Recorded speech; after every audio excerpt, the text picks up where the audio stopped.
This is Learning with Coach History. This is the sixth and final lesson in the Roaring Twenties. In this lesson, you'll learn about the Harlem Renaissance. The key terms and people: NAACP, James Weldon Johnson, Marcus Garvey, Harlem Renaissance, Claude McKay, Langston Hughes, Zora Neale Hurston, Paul Robeson, Louis Armstrong, Duke Ellington, and Bessie Smith. Between 1910 and 1920, hundreds of thousands of African Americans had moved from the South to the big cities of the North. This was called the Great Migration. It was a response to racial violence and economic discrimination against blacks in the South. By 1929, 40% of African Americans lived in cities. As a result, racial tensions increased in northern cities. There were race riots. The National Association for the Advancement of Colored People, or NAACP, worked to end violence against African Americans. W.E.B. Du Bois led a peaceful protest against racial violence. The NAACP also fought to get laws against lynching passed by Congress. James Weldon Johnson, a poet and lawyer, led that fight. While no law against lynching was passed in the 20s, the number of lynchings gradually dropped. Marcus Garvey voiced a message of black pride that appealed to many African Americans. Garvey thought that African Americans should build a separate society. He formed a black nationalist group called the Universal Negro Improvement Association. Garvey promoted black-owned businesses.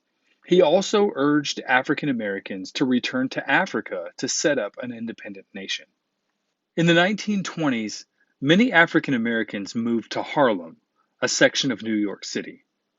So did blacks from the West Indies, Cuba, Puerto Rico, and Haiti. Harlem became the world's largest black urban community as well as birthplace of the Harlem Renaissance. This literary and artistic movement celebrated African American culture. The Harlem Renaissance was mainly a literary movement. It was led by well-educated middle-class blacks. They took pride in their African heritage and their folklore. They wrote about the problems of being black in a white culture.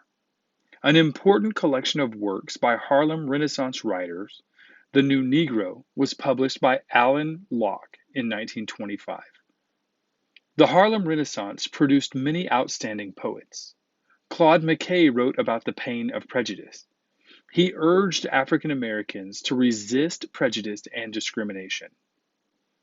One of the most famous Harlem Renaissance poets was Langston Hughes. He wrote about the daily lives of working class blacks and the difficulties they faced. He gained international fame for his work. Zora Neale Hurston collected the folklore of poor, uneducated Southern blacks and wrote about them. She celebrated the common person's art form. Hurston wrote novels, short stories, books of folklore, and poems. Music and drama were important parts of the Harlem Renaissance, too. Paul Robeson became a major dramatic actor. He starred in Shakespeare's Othello. He experienced racism in the United States and lived for a time in England and in the Soviet Union. Jazz blended instrumental ragtime and vocal blues and was created in the early 20th century in New Orleans. Musicians from New Orleans traveled north and they brought jazz with them. One of the most important and influential jazz musicians was trumpet player Louis Armstrong. He was known for his sense of rhythm and improvisation skills and became a significant figure in jazz history. Many whites came to Harlem to hear jazz.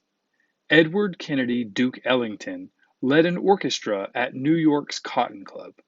He was a jazz pianist and one of the nation's greatest composers. Some considered Bessie Smith the outstanding blues singer of the decade.